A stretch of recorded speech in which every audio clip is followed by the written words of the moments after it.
Olá a todos, vamos fazer agora o Gripper Talks do mês de junho. Então convido o Silvio para falar um pouco sobre os cenários, nossa perspectiva para até o final do ano. Obrigado, Silvio. Obrigado, João. Boa tarde a todos. Obrigado pela oportunidade. A ideia aqui, como sempre, é a gente dividir um pouco das nossas opiniões, trazer vocês aqui para dentro do escritório para vocês participarem um pouco do que vem sendo discutido, o processo decisório, enfim, entender um pouco o que está por trás das posições que a gente carrega na carteira do nosso fundo multiestratégico.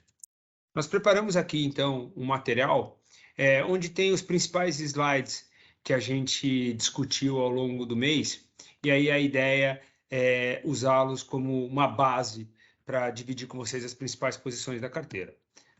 Bom, primeira coisa importante, a gente sempre revisa esses três gráficos. O que a gente consegue perceber claramente é que, primeiro, começando pelo indicador de volatilidade do mercado, a gente nota uma queda importante da volatilidade desde meados de junho, passando por todo o mês de julho, muito na contramão da expectativa inicial de desaceleração de atividade, inflação elevada, que deveria ter trazido ainda bastante insegurança para os agentes. Mas o que a gente vê foi um alívio na tomada de risco ao longo do mês.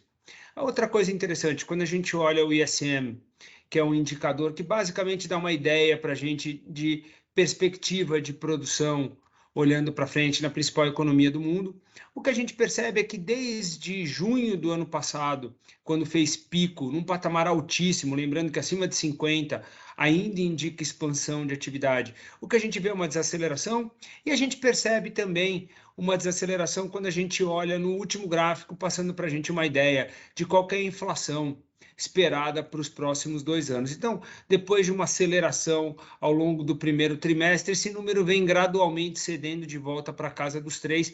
Talvez o mercado esteja sendo um pouco otimista demais aqui, na nossa opinião. Mas a gente já entra nesse ponto daqui a pouquinho. Bom, claramente, o que a gente percebe foi uma mudança de foco dos agentes. Até mais ou menos meados do mês de junho, a discussão estava primordialmente centrada em inflação e o que precisaria ser feito do ponto de vista de aperto das condições financeiras para trazer a inflação de volta para um patamar aceitável para a economia americana no médio e longo prazo, que é ali na casa dos 2% aproximadamente. De meio de junho para cá, a discussão, então, ela passa muito mais para o campo da desaceleração de atividade. E a inflação ela passa a ficar meio que secundária. Isso também casa com uma reversão importante nas posições montadas em trades de commodities ou produtores de commodities. Isso também acaba criando um efeito que vai se acumulando nessa percepção de que a gente já tenha feito pico da inflação. A nossa opinião é que muito provavelmente a gente de fato fez pico na inflação, mas isso não quer dizer necessariamente que com as condições financeiras nos patamares atuais e com a taxa de juros de curto prazo, principalmente de médio e longo prazo que a gente está vendo nos Estados Unidos, já seja suficiente para resolver o problema da inflação. Então, na nossa opinião, ainda tem mais apertos por vir, o que não necessariamente precisa ser uma tragédia para os mercados, mas definitivamente a gente acha que o mercado está sendo um pouquinho complacente demais nessa parte. Bom, com relação aos bancos centrais, o que a gente percebe é que finalmente a parte de quantidade de liquidez na economia, ela vem para o cenário restritivo. A última vez que a gente viu isso foi ali em meados de 2019, e a quantidade de bancos centrais subindo taxa de juros está num patamar mais elevado desde 2008, o que era de se esperar, dado que a inflação também está no patamar mais elevado, provavelmente desde os anos 80. Com relação às commodities, que é algo que a gente vem discutindo a exaustão nesses nossos Gripper Talks, a gente vê um descasamento importante. Até então, a gente via o S&P e o petróleo andando com uma correlação relativamente alta, e agora a gente viu ao longo do mês de julho um descasamento importante, o petróleo ficando praticamente estável ali no patamar dos 90 com os $100 mais ou menos o barril nos Estados Unidos, enquanto o S&P ele fez o piso ali na casa de 3.600 pontos, ele volta para quase 4.200 pontos. Na nossa opinião, esse descasamento ele não é muito bem explicado pelos fundamentos. A gente já vai entrar tanto na discussão de quantidade de petróleo que vem sendo extraído e colocado à disposição contra a demanda, na nossa opinião, não é suficiente para se desenhar um cenário otimista de queda sustentável no preço das commodities energéticas. E quando a gente olha para o S&P, na verdade, o que a gente percebe é o resultado desse trimestre melhor do que a expectativa dos agentes, mas muito puxado pelo setor de energia. Bom, falando um pouquinho sobre essa temática de desaceleração nos Estados Unidos, o que a gente percebe é uma queda no consumo dos bens não duráveis, uma queda no consumo dos bens duráveis e um aumento ainda dos serviços. Mas o mais importante de tudo é quando a gente olha a renda disponível, ela, depois de vir numa tendência muito pouco volátil entre os anos de 2016 e 2020, ela dá aquele salto com os efeitos compensatórios da pandemia nos Estados Unidos e depois o que a gente percebe é uma desaceleração importante na renda disponível e principalmente na taxa de poupança, assim como o aumento no crédito pessoal rotativo. Ou seja, esse consumo que vem se mantendo bastante saudável nos Estados Unidos, a gente só tem que tomar um cuidado porque ele já vem sendo, de certa forma, financiado por um empréstimo do amanhã. Com relação ao FONC, gerou bastante volatilidade aí nessas últimas 2 semanas. A percepção inicial do mercado é basicamente que o chairman Jerome Powell tinha dado um sinal mais dovish, como a gente gosta de falar, que é menos na direção de apertar as condições financeiras. Mas o que é interessante é que logo na sequência a gente vê vários membros do comitê vindo a mercado e passando uma mensagem um pouco diferente, um pouco mais preocupada. Quando a gente olha os dados de emprego, eles não, de certa forma, corroboram um cenário ainda muito nessa linha tranquila. Ele ainda empurra a gente na direção de ficar preocupado e provavelmente de ver novos aumentos na taxa de juros, eventualmente chegando ali na casa dos 3,5%, mais provavelmente até os 4%. Por outro lado, quando a gente olha os dados de perspectiva de atividade, como o ISM que eu comentei há pouco, ele já empurra a gente, e os dados de mercado imobiliário, eles já empurram a gente numa direção contrária. Então, por isso que uma das posições mais relevantes que a gente carrega na carteira hoje é uma posição tomada em taxa de juros curto e aplicada em taxa de juros longo nos Estados Unidos, justamente para tentar capturar o efeito desses vetores em direções opostas. Bom, a outra coisa importante, quando a gente olha tanto pela parte de sentimento, quanto por modelos mais quantitativos, como por exemplo uma regra de Taylor, o que a gente percebe é que de fato não acabou o ciclo de aperto. E com os apertos dados até o momento, a gente não deveria considerar como sendo suficientes para trazer a inflação de volta para o intervalo próximo à meta do Banco Central americano. E, lembrando, o mercado de trabalho segue muito, muito apertado. Bom, vindo para essas pesquisas das indústrias, a gente continua vendo alguma preocupação com inflação de custos, alguma preocupação ainda com materiais básicos, novas ordens, mas a nossa leitura é que na margem essas pressões inflacionárias elas definitivamente elas já são menos intensas do que no começo do ano, por exemplo.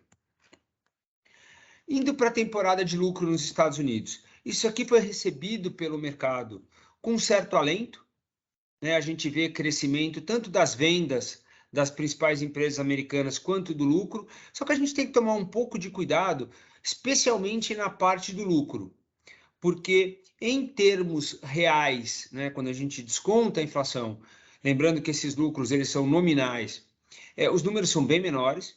A inflação nos últimos 12 meses foi alta nos Estados Unidos, e a gente tem que lembrar também que tem um setor na Bolsa Americana que representa por volta de 4%, 5% do índice todo, e subiu lucros, alguma coisa na casa de 300%. Esse setor é o de energia. Então, sem energia, a gente teria tido queda de lucros, em termos nominais, eu nem estou considerando a inflação. Então, a gente recebe também, assim como o mercado, com certo um respiro aliviado, mas definitivamente a gente não deveria considerar essa temporada de lucros um grande catalisador para uma aceleração sustentável de preços das empresas americanas. O que a gente está vendo, na minha opinião, é muito mais um efeito de redução importante das posições vendidas, especialmente pelos fundos sistemáticos, quantitativos, do que propriamente uma mudança importante na expectativa dos agentes com relação ao futuro próximo nos Estados Unidos. Outro ponto importante, a gente continua vendo um fluxo de compra dos investidores de varejo. Então, basicamente, os sinais são: o investidor de varejo nos Estados Unidos, ele vende os bonds das empresas americanas, ele está praticamente estável no mercado de renda fixa, títulos públicos, ele é marginalmente ainda comprador de bolsa e uma parte importante está indo para a caixa lá. Mas desde os últimos, pelo menos 12 meses, a gente vê praticamente um fluxo ininterrupto de compra da pessoa física para a Bolsa Americana, mesmo amargando perdas importantes aí ao longo dos últimos trimestres. Bom, vindo para o Brasil, as notícias são positivas, tanto do ponto de vista do mercado de trabalho, quanto riscos de eventual recessão da economia brasileira. É claro que a gente tem que tomar um enorme cuidado, porque uma parte disso vem do efeito anabolizante na nossa economia, dado todos os estímulos fiscais que a gente tem visto ao longo desses últimos pelo menos 12 meses, mas especialmente agora nessa janela mais recente. Esses estímulos eles vão permanecer pelo menos ao longo aí desse segundo semestre. Agora, que de fato a gente vê uma melhora no mercado de trabalho e que isso torna a tarefa do Banco Central brasileiro ainda mais árdua, isso é fato. Por outro lado, também dá um certo alívio ver que a gente não vai caminhar para uma nova recessão agora nesse 2022, começo de 2023. Bom, a gente continua preocupado com a deterioração fiscal. Claro que a gente tem que lembrar, quando a gente olha o número de dívida sobre o PIB, esse número desacelerou, veio para um patamar muito melhor do que todo mundo estava projetando no começo do ano. Mas a gente tem que lembrar, por outro lado, que a inflação está muito pior, e a inflação ela tem um efeito na alta do PIB, ela também tem um efeito arrecadatório. E a gente tem que lembrar que a gente teve um enorme vento de cauda vindo dos preços elevados das commodities. Se a gente tira esses efeitos, o que sobra é, de fato, uma deterioração fiscal vinda do aumento das despesas e desonerações ao longo desse ano de 2022. Se nada for feito, à medida que esses ventos de cauda eles vão desaparecendo, a gente sobra com um cenário fiscal mais preocupante. A gente deveria estar apavorado nesse momento? Não, mas a gente deveria definitivamente estar atento, porque o teto dos gastos que funcionou nos últimos 6 anos como a grande âncora fiscal do país, ele foi meio que descartado. E agora a gente precisa colocar uma nova âncora. Do contrário, o preço dos ativos brasileiros, eles não... O prêmio de risco, vamos colocar desse jeito, cobrado para deter ativos brasileiros, ele vai seguir abrindo no tempo. E aí a gente nunca vê os nossos ativos tradando num patamar de preço razoável. Né? Bom, com relação ao ciclo, o que a gente percebe, o ciclo de juros, né? O que a gente percebe é o seguinte, o índice de difusão do IPCA, ou seja, que mostra quão abrangente são essas elevações de preços, ele segue ainda num patamar elevado, mas ele já fez pico e ele começa a ceder. O fato do preço das commodities lá fora terem retroagido um pouco, junto com a nossa moeda ficando mais forte, também aponta na direção, pelo menos, da inflação cheia vindo um pouco mais baixa. Nesse contexto, dado que a gente já está trabalhando com uma taxa de juros real de curto prazo e principalmente de médio prazo bastante elevado, é razoável a gente supor que esse ciclo ele realmente está chegando ao fim. Nossa opinião é que ele realmente terminou nesse 13,75, salvo se a gente tomar um grande susto com as commodities ao longo dos próximos 45, 60 dias, a gente deveria esperar o fim desse ciclo de juros, o que, de certa forma, é um catalisador importante, tanto para posições aplicadas, algo que a gente já colocou algumas semanas na carteira, quanto para posições compradas em bolsa, que nos levou também a desmontar parte dos hedges que a gente tinha das nossas posições em Bolsa Brasil. Então, isso vem ajudando bastante o fundo aí ao longo dos últimos 15 dias. Por outro lado, uma parte dessa queda da inflação que a gente viu recentemente, ela, de certa forma, é um pouco gol de mão, porque a gente deu um monte de estímulo do lado fiscal, né, via corte de impostos, que tem um impacto imediato na inflação de curto prazo. Por outro lado, se de fato esses cortes forem temporários, uma parte dessa inflação volta no ano que vem, tornando mais difícil a inflação de 2023 caminhar para a meta. Então, o nosso cenário base é que 23 ainda não volta e a gente deveria ver 2024 voltando. Para a gente terminar, com relação à Bolsa, a gente vem repetindo isso já praticamente desde o meio do ano passado. A gente não acha a Bolsa cara, agora a gente acha a Bolsa muito, muito barata, e ela é barata independente do seu viés, do seu dogma de crenças, que tipo de perfil de risco você gosta de ter na carteira, por exemplo, eu gosto mais de commodities, ou eu não aceito commodities, eu tenho defensivas, ou eu gosto de cíclicas domésticas com alta qualidade, ou eu gosto de cíclicas domésticas com baixa qualidade.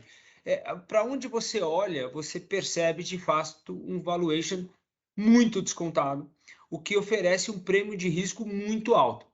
Agora, para esse prêmio de risco de fato se realizar, a gente precisava de alguns catalisadores.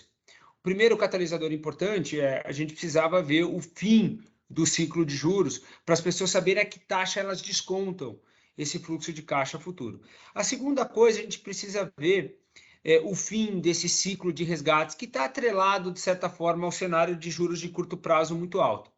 E, por fim, passando as eleições, também diminui essa apreensão, especialmente do investidor estrangeiro, com relação ao que serão os próximos 4 anos do Brasil, porque aí fica mais claro qual é a política e todo mundo ajusta as suas expectativas para frente. Então, a gente tem uma visão construtiva para a Bolsa. O fato dos juros ainda estar num patamar muito alto e ter as incertezas eleitorais fez com que a gente não levasse a nossa posição para full de risco que a gente poderia levar, mas a gente já começou a destravar um pouco as nossas posições compradas, a gente trocou hedges de futuro para hedges utilizando posições em opções fora do dinheiro, porque isso dá um pouco mais de flexibilidade para eventualmente a gente capturar esse movimento de alta dos preços das empresas brasileiras. Só para terminar, diferente da temporada de lucro nos Estados Unidos, a temporada de lucro que a gente está vendo no Brasil até o momento está incrivelmente saudável, tanto no nível quanto nas surpresas que a gente está vendo na divulgação de resultado das empresas. Então, isso traz ainda mais conforto para a gente. Com isso, eu queria mais uma vez agradecer a atenção de vocês, a oportunidade e especialmente a confiança na nossa equipe. Um grande abraço a todos e nos falamos no mês que vem.